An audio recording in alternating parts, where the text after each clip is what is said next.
Monsieur Valadier, je vais donner la parole tout de suite à Coralie Mollaret qui va vous poser quelques premières questions. Nos sociétaires aussi vont vous interpeller dans quelques instants. Mais Coralie, elle démarre toujours avec sa question politiquement coquine. Monsieur Valadier, bonsoir. Alors 2023, vous avez démarré petite forme. Hein. Vous n'étiez pas trop dans votre assiette en janvier. Je me souviens pas pour quelle raison. Il me semble que j'ai engagé 2023 comme j'avais engagé 2022. Je me sens plutôt en pleine forme, avec plein de projets. Ouais, vous êtes quand même fendu d'un mail, souvenez-vous, assassin à Nîmes Métropole, puisque le service communication a indiqué dans un document que l'aéroport se situait à Garon et non à Saint-Gilles. Est-ce que vous n'avez pas un peu vrillé sur le coup ? Oh, pas du tout, pas du tout. Pas du tout ? Non, pas du tout. Il y a des moments où il faut faire quelques rappels géographiques, y compris au service de la métropole. Et vous le savez, hein, je suis un petit peu franchouillard ou Saint-Gillois. Et donc, c'est vrai que je finis par être un petit peu agacé que la géographie de notre territoire ne soit pas bien connue de tous. Et donc, j'ai souhaité rappeler que l'aéroport, il était sur la commune de Saint-Gilles et de Nîmes, et non pas sur la commune de Garon. Est-ce que vous avez mis vos menaces à exécution ? Parce que dans ce mail, vous disiez que de toute façon, le service com, il ne servait pas à grand-chose, et puis que toutes les demandes maintenant faites sur cette zone-là seraient redirigées à Garon. Alors, vous l'avez fait ou c'était juste un coup de colère ? C'était pas des menaces, c'était une réaction franche. Donc, j'ai pas trouvé l'aéroport de Garon. Malheureusement, j'ai cherché, mais j'ai pas trouvé son entrée. Mais, après, vous avez vu sur les panneaux, il y a écrit Garon et il y a le petit avion, donc la confusion, elle est un peu facile. Donc, je n'ai pas trouvé, puis on m'a dit non, mais l'entrée est à Saint-Gilles. Bon, il fallait me le dire avant. Effectivement, avec la communication de métropole, on ne travaillait pas beaucoup avant, je n'ai pas l'intention qu'on travaille beaucoup après. Pour le reste, je suis revenu à un peu plus de retenue, parce qu'il y a quand même des enjeux économiques forts sur cet aéroport. Et au-delà de ces petites péripéties, il convient quand même... Vous vous réjouissez en tout cas de la dynamique qu'a opérée Franck Proust sur l'aéroport ? Oui. Avec ses nouvelles lignes commerciales, avec l'arrivée de nouvelles entreprises aussi. Il y a l'aspect voyageur qui est important, et vous le soulignez, des nouvelles lignes commerciales. Et puis il y a la perspective économique et de pôle européen de sécurité. C'est vrai que notre président Franck Proust, là... Et au cœur de son savoir-faire, il a les réseaux, il a les relations, il fait ça avec enthousiasme, perspicacité. Ça prendra probablement un petit peu de temps parce que travailler avec l'Europe, obtenir le soutien du gouvernement et de l'État, c'est pas simple. Mais je pense que peut-être dans 5 ans, dans 10 ans, dans 15 ans, dans 20 ans, on reconnaîtra que c'était une stratégie gagnante. C'est un bon président de Nîmes Métropole, Franck Proust. Donc du coup, Monsieur Valadier, votre précandidature de départ, là, quand vous avez eu des envies de vous présenter en tant que président de Nîmes Métropole, ça vous a passé. Vous avez pu abandonner. Et qu'il n'y a pas que les journalistes qui s'intéressent à cette question. Je ne sais pas, Oui, mais je vais vous Merci Brahim. Bonne question. C'est pas ma question, encore une fois. Je vais vous répondre tout à fait tranquillement. Le contexte était différent. On sortait des élections municipales. Le président Yvan Lachaud n'avait pas été réélu, n'avait pas été élu maire de la ville de Nîmes. Donc j'ai été candidat à la candidature. Je rappelle que j'ai retiré ma candidature et que j'ai soutenu Franck Proust, qui d'ailleurs a fait preuve, il a fallu un petit peu quelques semaines, quelques temps. C'est peut-être un petit peu boudé, mais il a su faire preuve de rassemblement, d'impartialité. Et donc là, voilà. S'il est empêché le 5 avril, ce sera un vrai regret pour vous ? Un vrai regret, oui, je crois que c'est regrettable parce que, lorsqu'on est élu, pour un mandat de 6 ans. Je considère que c'est bien d'être en capacité de le faire. C'est un sujet qui mérite retenue, pour notre collectivité, pour notre président qui doit traverser un moment pas facile, même si je trouve qu'il le fait plutôt bien et en toute transparence avec ses élus. Oui. Je ne serai pas candidat parce que le contexte est différent. En 2021, j'ai été réélu conseiller départemental du Gard. Et donc je ne peux pas cumuler tous les mandats. Ça, c'est la première des... Parce que vous voulez vous consacrer quand même aussi à la ville de Saint-Gilles. Si j'avais été élu président en 2020 de l'agglomération, je ne me serais pas présenté conseiller départemental. À partir du moment où je me suis présenté et où j'étais élu, Aujourd'hui, je dois aller au bout de ce mandat et je ne veux pas cumuler tous les mandats. En tout cas, c'est pour clarifié pour ce soir. C'est clarifié pour ce soir. Deuxième point, il y a aussi le moment. On est au milieu du mandat. On a besoin, en tout cas moi, c'est le vœu que je formule, qu'on n'ait qu'un seul candidat qui soit proposé par le maire de Nîmes. Et je pense que c'est l'attente des maires de cette agglomération. Et donc Julien Plantier, qui semble être le candidat, certainement, qui sera choisi par le maire de Nîmes. Moi, je n'ai pas d'informations. D'abord, je crois que Jean-Paul Fournier est respectueux de la présidence de Franck Proust. Donc je crois que nous ne devons pas attendre une prise de position du maire de Nîmes avant le 5 avril, bien évidemment. Et peut-être d'ailleurs que le 5 avril, la question ne se posera plus. Hein, on se place dans des hypothèses qui... Bon, voilà, je dis il faut un petit peu de retenue. Voilà. Et nous verrons la décision du 5 avril et nous verrons la décision ou la réflexion que portera Jean-Paul Fournier, sachant qu'il aura peut-être aussi quelques jours pour s'exprimer. C'est pas le 6 avril que peut-être sortira la fumée blanche. C'est vrai. En tout cas, ce qui est sûr, c'est que lundi, il y a un conseil communautaire à Nîmes Métropole qui risque de durer longtemps. Les maires sont plutôt contents parce que les fonds de concours, ces subventions allouées aux mairies pour financer leurs projets, va augmenter. Et vous, d'ailleurs, vous en avez un de projet de secteur, qui est votre piscine.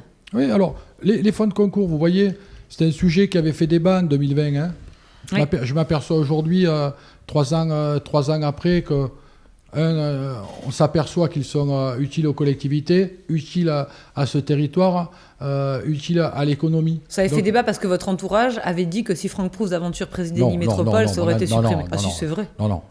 Reprenez, mon entourage n'a pas tenu de... Gaëtan Prévoto qui organisait les réunions à la Calmette. Écoutez, on ne va pas revenir... Oui, non, mais je précise, c'est mon métier. Sur les vieilles histoires, ça n'intéresse mais cette piscine, peu de monde.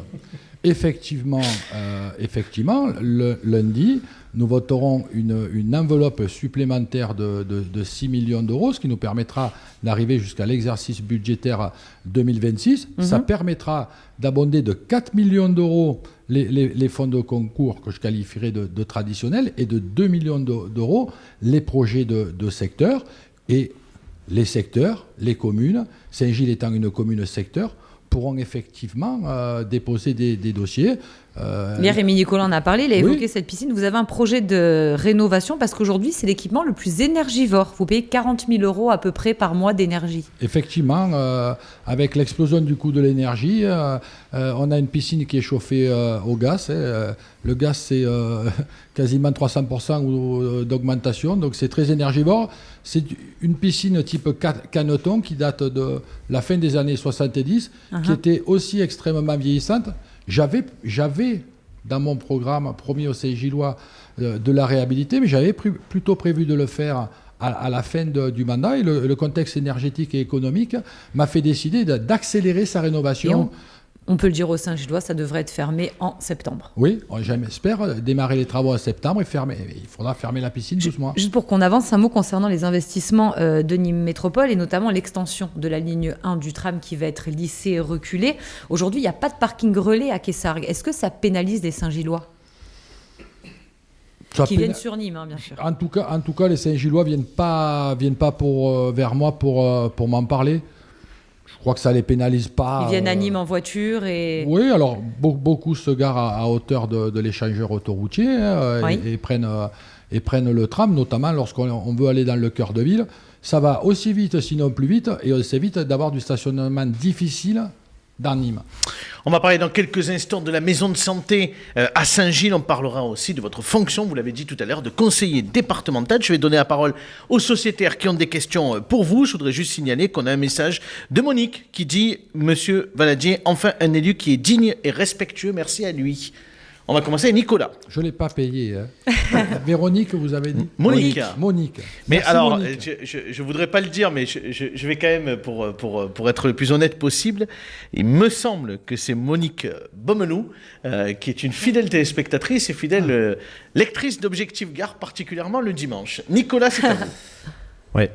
Donc, monsieur Valadier, vous avez parlé de fonds de concours, vous avez parlé de projets de territoire. Moi, j'ai une question concernant la mobilité et surtout la mobilité alternative.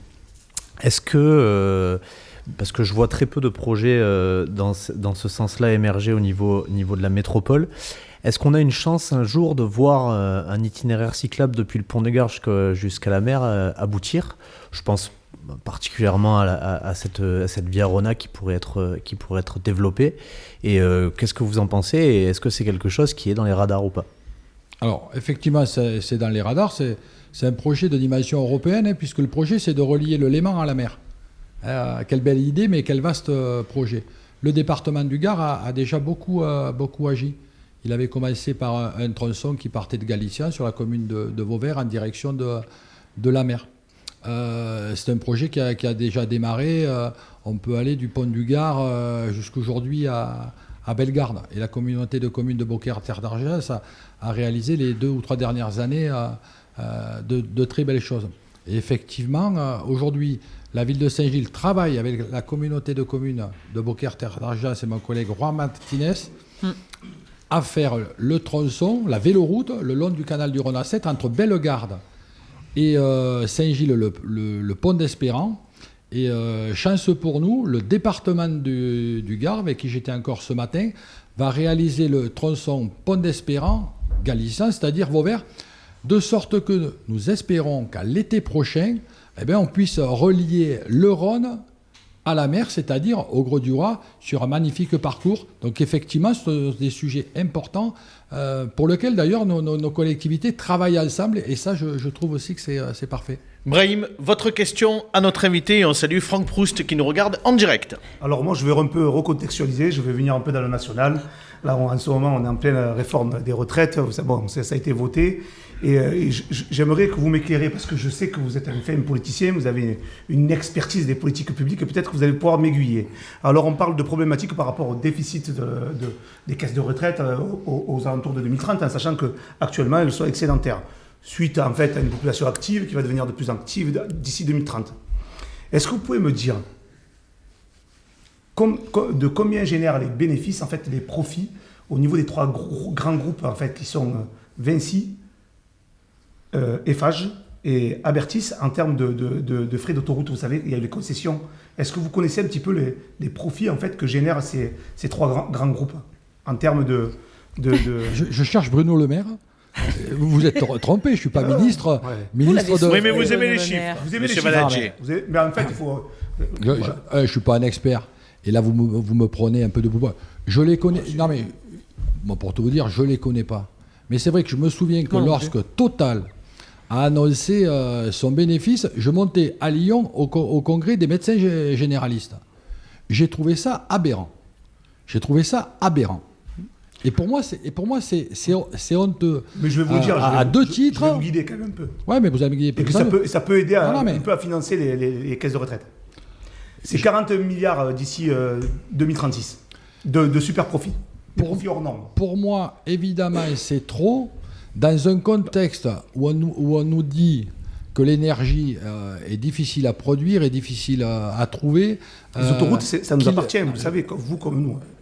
Qu'elle est difficile à produire, qu'elle est difficile à trouver, que chacun d'entre nous va devoir faire des efforts en la payant 15% de plus en accès au bouclier tarifaire.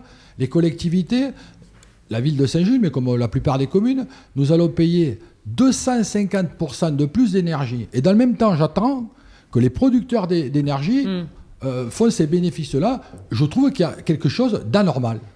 Coralie, on parle de la maison de santé de Saint-Gilles. Mais après, pour en finir, oui, ça voilà, ne parce peut que pas, la question sous-jacente, c'est qu'est-ce qui pense de la réforme des retraites. Ça ne peut Vous pas. n'avez pas répondu, mais après... Non, Non, mais parce que tu l'as posé de... Voilà. Ça mais je veux dire, est-ce qu'elle peut être financée avec d'autres moyens que de faire repousser la retraite à 64 ans, en fait, c'est ça. Qu'est-ce que vous en pensez, en fait, de cette réforme? Ça ne peut pas combler les déficits de l'État. Parce que non, je parle de la caisse de retraite, pas de parce que ces bénéfices-là, ce ne sont pas des bénéfices... Vous trouvez normal ce ne sont pas des bénéfices récurrents.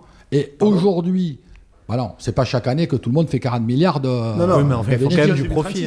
Ils font quand même du profit annuellement. C'est des concessions données quand même. Une entreprise qui fait pas de profit, ça s'appelle pas une entreprise. Non, mais d'accord, mais là, on n'est plus dans une économie libérale. On parle de profit important, monsieur Valadier. Quand on demande aux Français de se serrer la vis pour travailler plus longtemps... C'est 3 000 milliards. C'est un déficit chronique. Alors peut-être... Je vais reposer la question peut-être différemment. Il faut trouver des solutions pérennes. Est-ce que vous trouvez normal qu'on puisse revendre en fait ces sociétés qui sont à la base des sociétés d'État, publiques, pour nous, les concitoyens, à des groupes privés. Est-ce que vous trouvez normal? C'est pas Que eux, vendu, ils en c'est tirent en le- concession. C'est En en concession. ouais, mais c'est quand même des belles Est-ce que des concessions. entreprises Non, privées mais belle qui gèrent concession. des C'est des autoroutes, concessions qui voilà, rapportent c'est une et bonne, on paye C'est l'autoroute des de plus en concessions plus qui cher. ont été validées par la gauche. Hein. Non, mais Et on paye les Monsieur, autoroutes de Je- plus en non, plus mais cher. moi, je ne remets pas en cause. Je dis juste en tant que fin politicien, stratège, est-ce que vous trouvez ça logique? j'ai pas la nostalgie. Villepin quand même au départ. Villepin en 2006. Oui, 2007. et Oui, validé derrière par Ségolène Royal. Hein. C'est vrai. J'ai Et Macron d'ailleurs. Allez, monsieur. Allez, on laisse Valadier. parler Monsieur Valadier. j'ai pas la nostalgie des années 81 et de François Mitterrand et des nationalisations. Je vous rappelle que nous sommes en 2023, au 21e siècle. Nous devons inventer autre chose que de se poser la question s'il faut renationaliser. Bon. Après, je vous parle comment on finance, mais c'est- vous savez, On y va après, parce qu'on a beaucoup, on a des gens vous qui savez, l'attendent. je suis d'une droite que je qualifiais parfois un peu pompeusement de plutôt gaulliste. Après, hein, le libéralisme débridé qu'on connaît, c'est pas le mien. C'est pas le mien. Allez, la maison de santé, Coralie. Oui, de Saint-Gilles, où est-ce que vous en êtes? Puisqu'on rappelle que Saint-Gilles a été l'une des premières communes à avoir été retenue par le conseil régional pour salarier des médecins. Je suis stupéfait dans quelle situation est notre pays. Arriver à ce point-là, hein, au bon Avec des nombre heures de... médicaux. Ah oui, non mais... Le problématique des médecins, notamment généralistes, c'est dans toute la France. Je suis scandalisé que l'État n'ait pas pu mieux planifier la formation de nos médecins.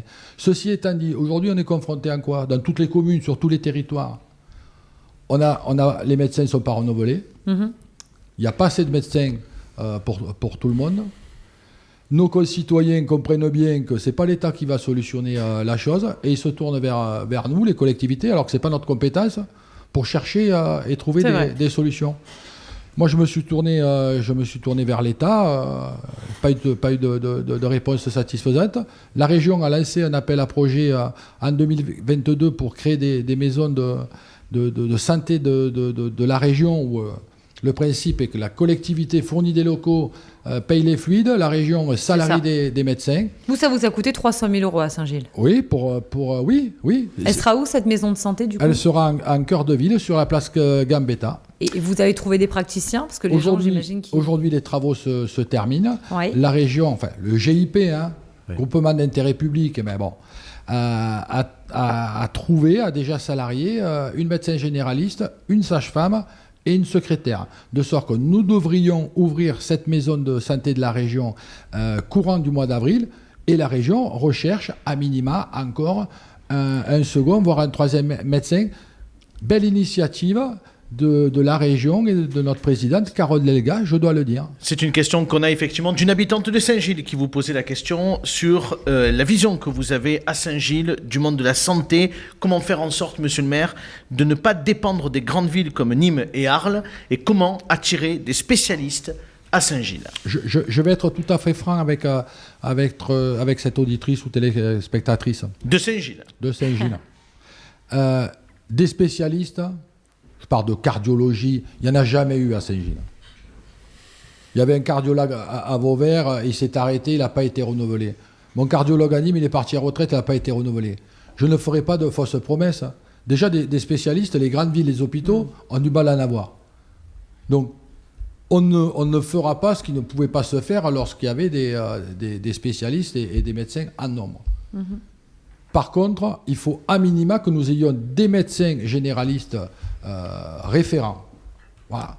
Mais des spécialistes, ça sera... Et à terme, arriver à une extrêmement difficile. maison pluridisciplinaire?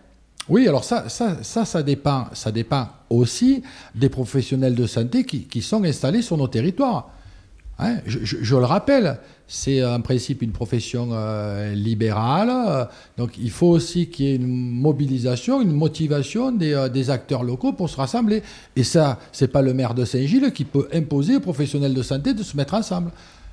Mais c'est des pistes, effectivement, qu'il est nécessaire d'explorer. La dernière question, Coralie, sur votre rôle de conseiller départemental. Exactement, parce que ça peut aussi permettre de rendre... Ce qui peut permettre aussi de rendre attractive une commune, c'est ses équipements publics. Et vous avez un collège, mais un collège qui a besoin d'un sérieux coup de jeune. Où est-ce que vous en êtes de la reconstruction? Oui, le collège de Saint-Gilles est collège relativement ancien, hein, des années 80. Il est devenu, depuis quelques mois, voire depuis un an, une priorité pour le département du Gard, et j'en remercie à la fois sa présidente et sa vice-présidente. Aujourd'hui, le département du Gard a lancé une mission de programmiste pour définir les besoins, et j'ai grand espoir qu'au cours de ce mandat, Oui. le collège de Saint-Gilles soit reconstruit, mais je laisserai le soin, par correction, à notre présidente de département de faire l'annonce elle-même De cette l'eau- rénovation, enfin de la ouais, date d'ouverture. mais surtout d'une date prévisionnelle d'ouverture. D'accord. Merci, Monsieur Valadier, d'avoir répondu à toutes nos questions. On va enchaîner tout de suite